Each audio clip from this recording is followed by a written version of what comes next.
So we have a mathematical way of deriving or explaining angular momentum, the physical meaning of angular momentum.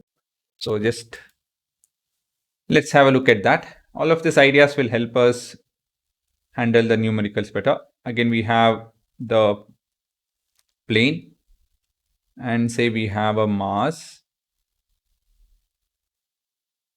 and we have a particle over there and we have your momentum, say, pointing in somewhere here in this direction. And let's consider momentum arm, lever arm. So I think it would be this actually. So let me extend this. Yeah, almost right. Okay. Use it.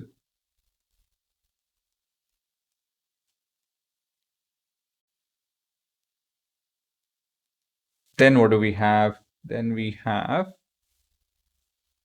let me label them. So this will be theta, vertically opposite angle. That's our momentum. That's our R, perpendicular though. Then this is the extended line of P.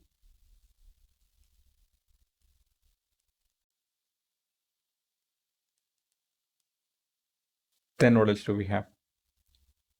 And say this is origin. And this will be your direction of your angular momentum. Okay. So this is your basic diagram.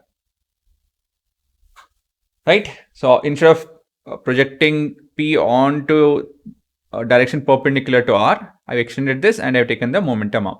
That's it. I hope you guys remember momentum arm. So the derivation starts by considering a particle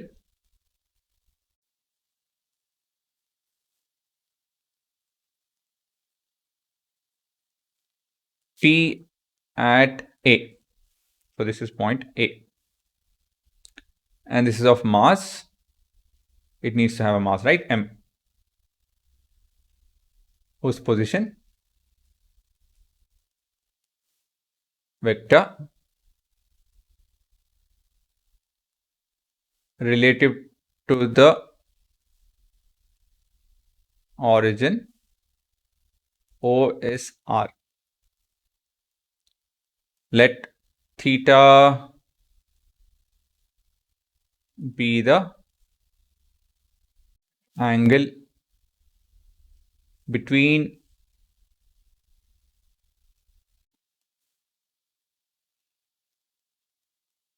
your position vector and your radial.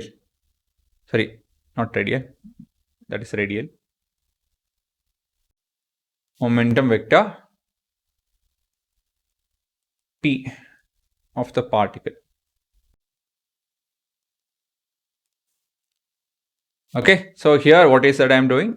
I'm drawing a perpendicular vector, a momentum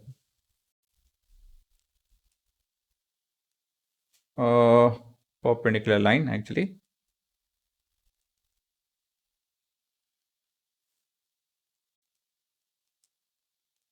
From O to the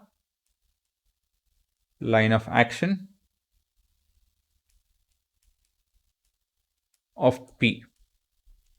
That's your momentum arm, right? I'm not going to write that. So I'll mention here though, momentum, sorry, of the momentum.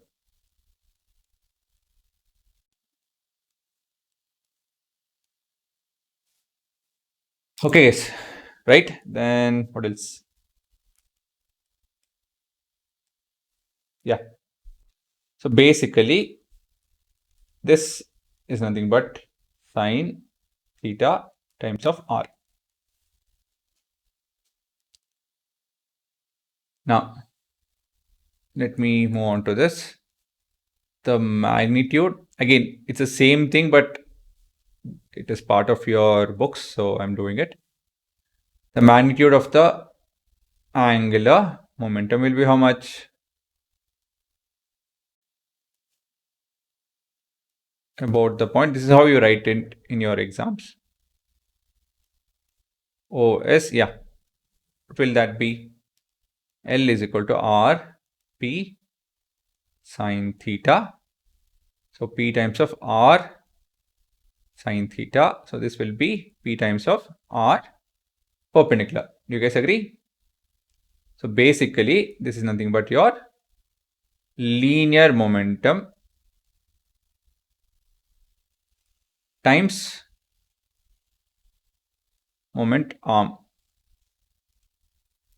And with this, I can conclude that angular momentum is the momentum of linear momentum and the measure of turning motion of the object. So again, angular momentum is the moment of linear momentum. So moment of linear momentum, right? And the linear momentum itself and the measure of turning motion of the object. Okay, so that is what this result shows. So to come to that point, we have to do all of a bit of writing. Again, it's the same thing, just that we have it in a written form.